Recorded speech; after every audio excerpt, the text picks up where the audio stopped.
Friends, K2-18b అనేది మన భూమి కంటే సుమారు 9 రెట్లు భారీగా ఉండే ఒక సూపర్ ఎర్త్. శాస్త్రవేత్తలు దీన్ని హైసియన్ వరల్డ్ అని పిలుస్తున్నారు. అంటే ఈ గ్రహం మొత్తం హైడ్రోజన్తో నిండిన వాతావరణం మరియు అడుగున భారీ సముద్రం ఉంది. జేమ్స్ వెబ్ టెలిస్కోప్ పంపిన డేటా ప్రకారం అక్కడ కార్బన్ డయాక్సైడ్, మిథేన్ వాయువులు పుష్కలంగా ఉన్నాయి. దీనివల్ల అక్కడ నీరు ద్రవరూపంలో ఉండే అవకాశం 100% ఉందని శాస్త్రవేత్తలు కన్ఫర్మ్ చేస్తున్నారు. ఇప్పుడు అసలు సిస్సులో మిస్టరీలోకి వద్దాం. K2-18b వాతావరణంలో శాస్త్రవేత్తలు డైమిథైల్ సల్ఫైడ్ అనే అణువును గుర్తించారు. భూమి మీద ఈ డిఎంఎస్ కేవలం సముద్రాల్లో ఉండే ఫైటో ప్లాంక్టన్ వంటి సూక్ష్మజీవుల ద్వారా మాత్రమే ఉత్పత్తి అవుతుంది.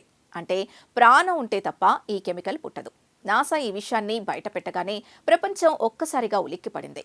K2-18b సముద్రాల అడుగున ఏలియన్ జీవరాశులు ఈ డిఎంఎస్ని ఉత్పత్తి చేస్తున్నాయా? జేమ్స్ వెబ్ టెలిస్కోప్ చూసింది నిజమైతే చరిత్రలోనే ఇది అతిపెద్ద డిస్కవరీ అవుతుంది. అయితే ఇక్కడ ఒక సమస్య ఉంది. K2-18b తన నక్షత్రానికి చాలా దగ్గరగా ఉండటం వల్ల అక్కడ రేడియేషన్ ప్రభావం ఎక్కువగా ఉండవచ్చు. అలాగే ఆ సముద్రపు నీరు విపరీతమైన వేడితో ఉండి ఉండవచ్చు. కానీ భూమి మీద కూడా అత్యంత వేడి ఉన్న సముద్రపు లోతుల్లోని గుంటల్లో జీవం మనుగడ సాగిస్తోంది కాబట్టి అక్కడ కూడా వింతైన ఏలియన్ లోకం ఉండే అవకాశం ఉంది. ప్రస్తుతం నాసా ఈ డిఎంఎస్ అణువుల్ని మరింత లోతుగా పరీక్షించడానికి డేటాని విశ్లేషిస్తోంది. ఒకవేళ ఇది కన్ఫర్మ్ అయితే మనం అంతరిక్షంలో ఒంటరి వాళ్ళం కాదని అధికారికంగా తేలిపోతుంది.